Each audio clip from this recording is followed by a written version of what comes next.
So, Nikki, you sent out an open letter to the industry recently to underscore the commitment and strength of the 2025 FiT show. We've seen some big brands confirming their presence in the last few days, but can you just give us the latest snapshot of how the show is shaping up in terms of its size and the companies that are exhibiting? Sure, thanks, Luke.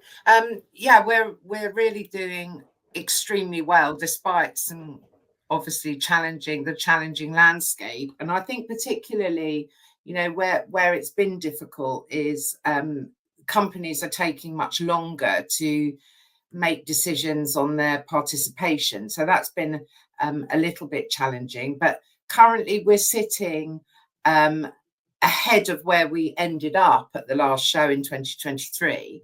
And also we're on target to increase the footprint by 30%, which is massive. So we're going to be across 4 halls at the NEC, which gives us room for more features, more exhibitors, more learning opportunities. Great. So a key target audience for all those exhibitors at the FiT show this year are going to be installers. It's a key target audience. But a day or two at the NEC can be quite a big commitment for installers. So what does the FiT show really have to offer them? I think I'm going to start the answer to that question by saying I don't think that there's ever been a more critical time for installers to invest, and I know it's an investment, to invest their time and resource into coming to FiT show. I mean, obviously, we're, as a sector, facing legislative changes, which are big. And also, I believe, because of the challenging landscape that we're all dealing with, I think installers have a huge opportunity to touch, see and feel product and consider how those products may allow the installer to increase their business. So a lot of what we're doing at FiT show for this year is we are growing the content to appeal to installers. So the seminar programs, for instance, will help them tackle the legislative changes, the rules and regulations around training. For instance, grandfather rights will be a massive thing for installers, which they will be able to understand and train and understand where they need to be. But also, I think that most installers in the UK are looking for the business opportunities of how they can broaden their profiles, broaden their offering to increase their businesses. And I think that we're doing a huge amount at FiT show to really make that happen and deliver for them.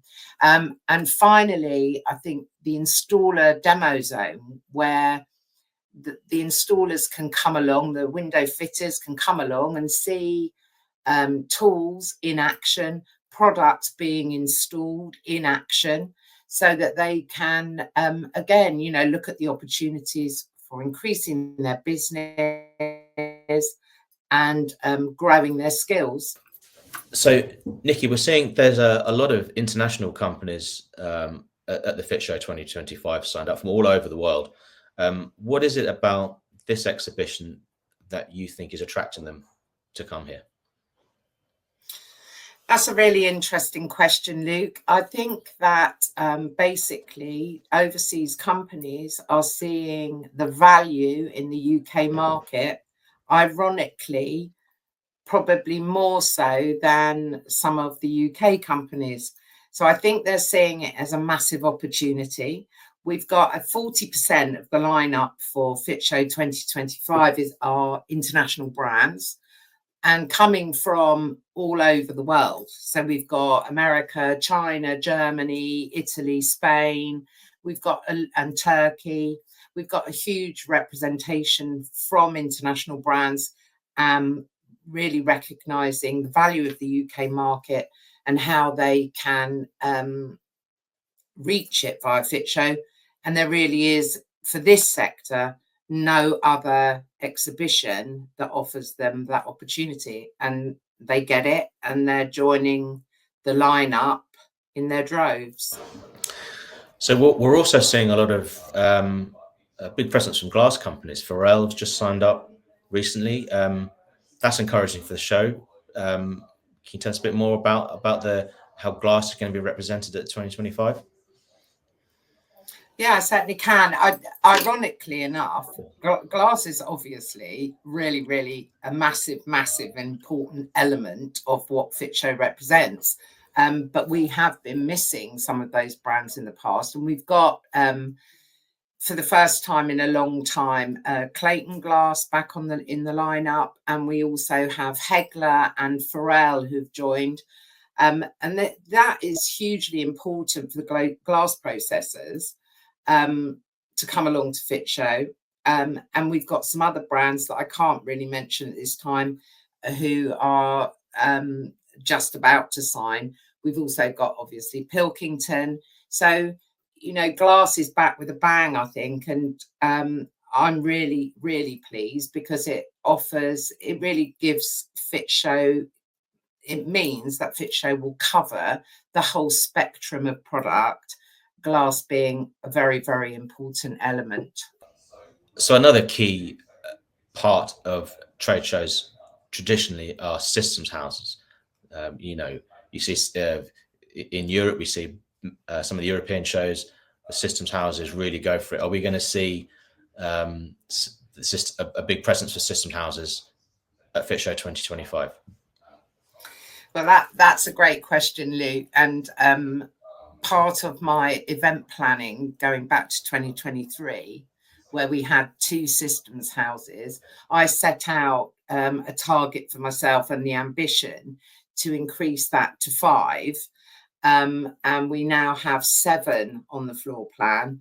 And again, 2 more that are considering their stand options at the moment. So systems houses will be really and truly represented.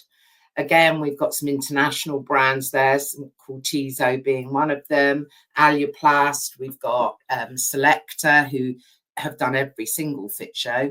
Thank you, Selector.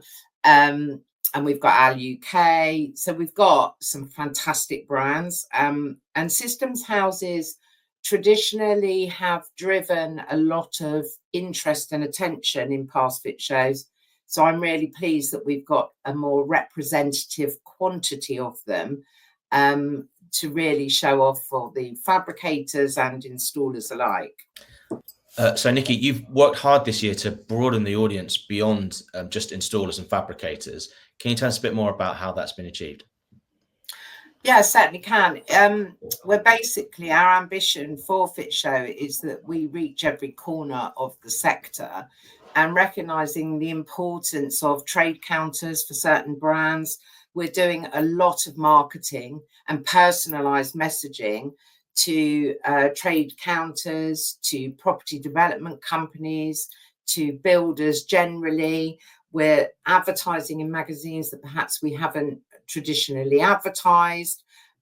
We're using all the channels that we normally use, but perhaps more specifically targeting via personalized messaging the all-important property developer, builder, trade counter, builders, merchants. So we're looking at all the ways that in which we can reach people that wouldn't describe themselves necessarily as a window installer, but do indeed install windows. So it's really about the personalization of the messaging. We also have appointed for the very first time at FiT Show a brand ambassador in Robin Clevitt, who brings with him, I mean, he's a passionate builder, but he also brings with him an audience of carpenters and joiners for the timber windows. So we're really excited to be working with Robin.